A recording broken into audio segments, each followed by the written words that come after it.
If you show up, we may not open the door. That's what my mother said to me 3 days before Christmas. Anger, not with heat. Just that slow, low voice she uses when she wants to sound reasonable, when she wants to hurt you and pretend she didn't. It was nearly midnight in Asheville. I had just walked home through the sleet, my navy scrubs damp at the cuffs, breath still fogging the air. My one-bedroom apartment smelled faintly of pine and peppermint. I had plugged in my little thrift store tree that morning, the same one I'd kept since nursing school, now blinking quietly in the corner. A suitcase sat by the door. Packed days ago, like always, with small thoughtful things I never forgot. The blood orange marmalade Dad liked with his toast, the lavender balm Mom used on her joints. A jigsaw puzzle for Daniel's girlfriend Tessa, who once mentioned loving coastal landscapes, all tied with ribbon and hope. My hands were still shaking from the cold when the phone rang. I smiled automatically when Daniel's name lit up. "Hey, big brother," I said, kicking off my shoes. He hesitated. "Elise," he began, already gentle, already too careful. "So, Tessa's coming to Christmas this year." I blinked. "Okay. She's been working on emotional boundaries lately. Energy stuff. And, well, with your job at the hospice, that energy, it's a lot for her sometimes." He cleared his throat. "So we were thinking, maybe this year you could just take a break." My fingers gripped the phone harder. "You understand, right?" He said quickly. "It's nothing personal." I was about to speak when the other line buzzed. "My mother," I answered. Her voice arrived in that warm, clipped tone she uses when she's wrapping poison in cellophane. "Elise, sweetheart," she said, "we just want peace this year. You know how sensitive Tessa is. If you show up, it could create tension. Honestly, if you come to the house, we may not open the door." I stood there in the dark, the blinking lights of the tree reflecting off the window. My body didn't move. My lips didn't part. The words weren't shocking, just final. They weren't angry. They were done. And I understood something then. I had never been invited. I had just never been told not to come. I ended the call, sat down on the edge of my couch, looked at the gifts, each one wrapped with hands that had washed the dying just hours before, each one prepared for people who no longer saw me as someone to include, only someone to avoid. And for the first time, I didn't cry. I didn't shout. I didn't ask why. Instead, I listened to the silence. A silence I had spent years filling for other people. A silence that had never been mine. I reached for the one thing in my apartment that had always obeyed me. My laptop. I didn't open my laptop out of spite. I opened it out of instinct. The screen lit up with the same dull warmth as always, humming gently against the quiet. My hands moved without thinking. First tab banking, second payments, third family folder. The first thing I canceled was the monthly transfer I'd been sending to Daniel, $800 quietly deposited into his creative development fund. Ever since he'd left his last full-time job to focus on storytelling, I never asked questions. I never wanted him to feel small. Next, my parents' mortgage. I had set up the auto-pay 5 years ago after Dad missed 2 property tax notices. I'd told myself it was temporary. It never was. That $400 went out every month, like clockwork. I stopped it with 2 clicks. Insurance, the pickup truck I had helped co-sign when the rates got too high. Dental coverage. The second line on my cell phone plan labeled Dad, all of it severed quietly, neatly, not revenge, just release. I sat back, letting the stillness stretch. A candle flickered beside me, the wax slumped into the glass like a body too tired to hold shape. I remembered that feeling. I'd lived inside it for years. Growing up, I was always the dependable one, the steady daughter, the emotional sponge. I knew how to make casseroles and keep quiet. I knew how to talk gently to someone unraveling. I knew how to step aside, how to not be too loud, too strange, too anything. Daniel was the wild one, the artist, the golden son with mismatched socks and clever excuses. He crashed his car once and got a second chance speech from Dad. I dropped a glass in the sink and got the silent treatment for a week. When I got into nursing school, Mom said, "That's nice, honey, just don't let it turn you into someone cold." When I graduated top of my class, she sent a text thumbs up. When Daniel released a 3-episode podcast about dreams, they hosted a listening party with wine and rosemary focaccia. I once found one of my old hospice journals tucked under their recycling bin, half covered in coupon mailers. No one had opened it. No one had asked. Still, I kept showing up. I drove home every Christmas with pies I baked myself. I repaired broken faucets, changed light bulbs, refilled prescriptions, refolded their shame. I never asked to be thanked, but I suppose I did hope quietly to be noticed. But I wasn't the story they told at parties. I was the quiet one, the background one, the one who held the camera so others could be in the photo. And when they asked me not to come this year, not angrily but softly, like a formality, I realized something sharp and heavy. I had never really been invited to that table. I had just kept pulling up my own chair and hoping no one would notice I closed the laptop. Let the room settle around me. Somewhere across town, they were probably folding napkins and wrapping matching sweaters, preparing a holiday designed to look whole with me. Carefully edited out of the frame, I didn't erase myself. I just finally stopped arguing with the people who had already done it for me. The next morning, I made tea. Cinnamon apple, the kind they always asked for when they came to visit. I let it steep too long, then drank it anyway. The tree in the corner blinked softly in the morning light. I didn't turn it off. I just sat with it like a guest in someone else's apartment. I reached for my notebook. Not the leather-bound one I kept for work, but the spiral one I always meant to throw out. On the first page, I made a list. Debts I never asked to be paid back. I wrote them slowly. Daniel's broken laptop replaced with my own bonus, the vet bill when Mom's cat swallowed a ribbon, the time I paid their water bill without being asked because the pipes had already frozen, a plane ticket, a new mattress, a dental crown, a tire rotation. Some of the entries were so small they looked almost silly. Others startled me, not because I'd forgotten them, but because I hadn't realized they belonged on a list I wasn't keeping score. I was keeping record. Not to throw it back, but to finally see it for what it was. When the list reached the bottom of the page, I closed the notebook and placed it gently into the freezer. I don't know why. Maybe I wanted to preserve the evidence, or maybe I just liked the thought of it sitting beside the frozen peas, getting colder and colder, while I finally got warm. That night, I unplugged the Christmas lights, not out of sadness, but because I didn't want them blinking at me like questions I no longer had to answer. The wrapped gifts went into the hall closet. Not hidden, just shelved. I might donate them. I might not. Right now, I just didn't want them watching me. I didn't text anyone. I didn't post online. I didn't write a long message about boundaries or betrayal. That wasn't my language. Instead, I filled out a form to remove my name from the shared cell phone plan. I mailed a check to myself for the exact amount of the canceled auto payments, not to cash, just to hold, just to remind myself I could. Then I made dinner. 2 eggs, spinach toast. I ate it slowly while snow pressed against the window like it was trying to get in. For so long, I'd believed love meant covering the cracks, fixing the leaks, making things feel okay. Now I understood maybe too late that some houses aren't meant to be repaired. Some houses are just meant to be left behind. I wasn't angry. Not exactly, but there was something steady rising inside me. Not fire, not even cold, just clearness. Like finally stepping into a room and realizing the door has always been open. I just kept asking for permission to walk through it. They had chosen comfort over connection, appearances over presence, simplicity over truth. I had played along for years, mistaking tolerance for belonging, but now the performance was over. They would gather without me, share meals, take photos, light candles, tell the same stories. They would forget to mention me or mention me carefully with vague regret and tight smiles. She's doing her own thing, they'd say.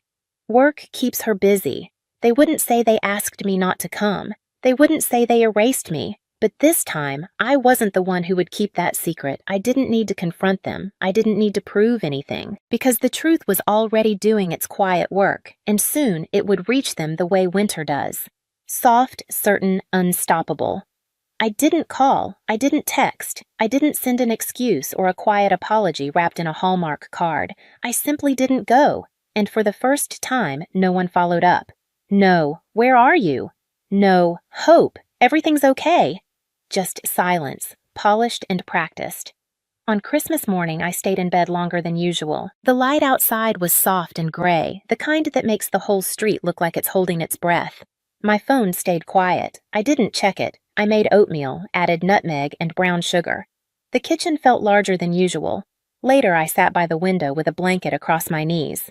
No Christmas playlist, no soft choral voices trying to patch things over. Just the hum of my radiator and the distant echo of someone scraping ice off a windshield down the block. It was peaceful, not lonely, just still. That afternoon, I opened a novel I'd started 3 times, but never finished. Got halfway through, made tea, folded laundry, reclaimed every small thing I used to rush through. I didn't think about the party. Not until my phone buzzed. First once, then again, then a third time, I ignored it. I'd muted every group thread weeks ago. But then a message came through separate from the rest. Elise, can you answer? You've done enough damage already. It was from Tessa. Her name pulled something loose in my chest. I called her back. My voice was rough with disuse. What happened? She hesitated. They're saying you ruined Christmas, she said gently. But Elise, you weren't even there. Then slowly, like someone untangling a wire, she told me what happened. Sometime after dinner, Tessa had wandered into the den, a glass of wine in hand, and started admiring the framed photos lining the mantel. She paused at one, a faded picture of Daniel's 5th birthday. Balloons, a homemade cake. A tiny girl in a blue dress, laughing too hard for the camera to catch her face clearly. "That's you, right?" she'd asked. No one answered. She pointed again. "Elise, your sister. The one who sat with my neighbor when she was dying." Daniel went pale. Mom's smile froze like a wax figure. Someone dropped a fork. Tessa looked around. "Wait, is that the same Elise you said was too intense to be around for the holidays?" Still no answer, but the silence was louder than anything they could have said. Tessa excused herself, gathered her coat, and left early. Later that night, she posted something. Just a few lines. No names, no blame. Just truth. Sometimes families rewrite the people who hold them together. They call their grief heavy, their love inconvenient, and their absence disruptive. By morning, mutual friends had seen it. Cousins, colleagues, even a former neighbor commented, "Wait, is this about your sister?" The nurse. "I didn't even know you had one." The carefully curated version of the Monroe family. Warm, united, generous, began to fracture. Quietly, like a hairline crack in a wine glass. Tessa's words didn't attack. They simply told the truth, and the truth did what it always does. It made the silence harder to maintain. That night, I didn't sleep right away. I sat by the window with the lights off, watching the wind push snow down the street in slow, whispering gusts. They had spent years pretending my presence was optional. Now, for the first time, they were learning how loud absence can be. The first email came the next morning. Subject line, "Let's reset things." No greeting, no apology. Just a string of carefully worded sentences that read like a corporate memo. Emotions were high. "We value family. It's important to move forward." But buried halfway down between lines about holiday stress and miscommunication came the real reason. "Would you be willing to reach out to Tessa?" Just to clarify. Things got misrepresented. Not because they missed me, not because they understood, but because Daniel's girlfriend had become unpredictable and they needed the mess cleaned up. I didn't reply. The second message came that evening, from Dad Shorter. Less polished. "We heard what Tessa posted. It's affecting people. Your brother's having trouble at work. Can we please keep this within the family?" Keep what exactly? The truth that I existed, that I'd spent a decade wiring money in silence so they could keep pretending I didn't. That night, the doorbell rang. 3 slow chimes. No knock. Just a long, familiar silence hovering on the other side. I didn't move at first, just listened. When I finally stood and looked through the peephole, I wasn't surprised. My parents, Daniel, standing there in their nicest coats looking like a Norman Rockwell painting dipped in unease. Dad held a tin of cookies. Mom clutched her purse like it was a script. Daniel stood with his hands in his pockets, eyes fixed on the floor. I opened the door just an inch, enough for the cold to slip in and sting my skin. "Sweetheart," my mother began, her voice trembling with artificial warmth. "We just want to talk?" I didn't respond. Dad cleared his throat. We think this has all gotten out of hand. You've made your point. I tilted my head. Daniel finally looked up. You didn't have to go nuclear. Elise, I kept my voice low. I didn't say anything. They blinked. I opened the door just wide enough to step forward, not out but closer so they could hear me clearly. You spent years pretending I wasn't part of this family. You made it official this year. Mom opened her mouth. We didn't mean, I raised a hand. Not in anger, just to stop the noise. I'm not here for a scene, I said. I'm not angry. That part was true. I wasn't angry. I was done. I stepped back inside and gave them the only word I had left. No. Then I closed the door. Not a slam, not a statement, just a quiet final boundary. They stood out there for another minute, voices rising then dipping. I didn't listen. I walked back to my chair, sat down and picked up my tea, now cold. On the table beside me was the note I had written weeks earlier, folded and forgotten.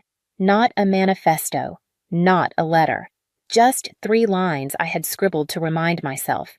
You are not invisible. You are not responsible for their comfort. You do not owe them silence. Outside, the porch light flickered once, then steadied. Through the curtain, I watched as they turned and walked back to their car. They hadn't come to make peace. They had come to preserve the lie. But this time, I wasn't part of the cast. They didn't come back the next day. No more emails, no more texts. Just the strange hovering quiet of people recalibrating their narrative. I wasn't angry. I wasn't proud. Mostly, I was tired in that deep, quiet way your body feels after surviving something long and invisible. I started making space in my apartment. Not cleaning, just clearing. I put the Christmas gifts in a donation box, slid the suitcase back into the closet, dusted off the letter from Tessa still propped against the lamp. I read it again slowly. You didn't just sit with my grandmother when no one else did. You reminded her she mattered. You reminded me too. I didn't cry, but I did close my eyes and let the words land where no one had spoken to me in years, like I was someone real, not someone necessary. That afternoon, I framed the letter, hung it above my desk just beside the window where light moved across the wall like water. I didn't post anything, didn't text back. Cousins who suddenly wanted to reconnect. I let the silence grow. Not as punishment, but as reclamation. I wasn't hiding. I just wasn't performing anymore. A week later, a final message arrived. We miss you. We didn't mean to hurt you. Can we start over? And then, beneath it, the true purpose. Tessa still hasn't taken the post down. It's affecting Daniel's opportunities. That was all I needed to see. I closed the message, blocked the address, then shut the laptop with both hands. Not in anger, but like closing the back cover of a book I no longer needed to reread. That night, I lit a candle and sat on the floor with a mug of tea. Strong, hot, unshared. Snow was falling outside again, slow and steady. No storm this time, just silence in motion. I thought about all the years I had tried to be small enough to fit into the spaces they gave me. About all the versions of myself I had edited down to keep the peace, and how peace had never actually existed, only performance. They hadn't come to see me that day. They came for the version of me who still believed love was earned through disappearing. But that girl was gone, and in her place was someone who had finally stepped out of the frame. Not to scream, not to destroy, just to exist fully without asking permission. As I finished my tea, I looked around the room, still undecorated, still quiet. But for the first time, it didn't feel empty, it felt whole. My phone buzzed again. A notification from the hospice. A new patient had requested me by name. Someone remembered. Someone knew. I smiled soft private and reached for my coat. Outside, the world was white and quiet. Inside, I was still. And as I pulled the door closed behind me, I whispered the truth to no one but myself. I didn't vanish. They just built their holidays on the lie that I was never there.